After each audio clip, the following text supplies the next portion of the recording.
আজ থেকে আবার শুরু হলো অন্নপূর্ণা ভান্ডারের অনলাইনে আবেদন। অনেকেই অপেক্ষা করেছিলেন কবে আবার পোর্টাল চালু হবে। অবশেষে আজ থেকে নতুন করে আবেদন শুরু হয়েছে। তাই ভিডিওটি শেষ পর্যন্ত দেখুন, কারণ আজ আমি জানাবো আবেদন করার জন্য ঠিক কি কি ডকুমেন্ট লাগবে এবং কিভাবে কোনো ভুল ছাড়াই ফর্ম পূরণ করবেন। রাজ্য সরকারের অন্নপূর্ণা ভান্ডার প্রকল্পে আবেদন করার জন্য এবার খুব বেশি ডকুমেন্টের প্রয়োজন নেই। ন্যূনতম কিছু তথ্য এবং প্রয়োজনীয় নথি থাকলেই আপনারা সহজেই অনলাইনে আবেদন করতে পারবেন। সবচেয়ে আগে যেটা লাগবে তা হলো পরিবারের সদস্যদের সঠিক তথ্য। আবেদন করার সময় পরিবারের সকল সদস্যের নাম, বয়স এবং অন্যান্য তথ্য সঠিকভাবে দিতে হবে। এছাড়াও যে ডকুমেন্টগুলো প্রয়োজন হবে সেগুলো হলো পরিবারের সকল সদস্যের আধার কার্ড, পরিবারের সকল সদস্যের voter card, pan card, mobile নম্বর, বর্তমান ঠিকানার সঠিক তথ্য।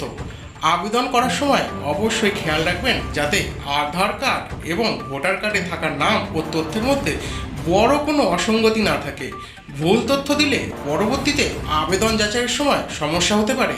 আরেকটি গুরুত্বপূর্ণ বিষয় হলো ফর্মে পরিবারের সদস্য সংখ্যা এবং পরিবারের প্রধানের তথ্য সঠিকভাবে উল্লেখ করতে হবে।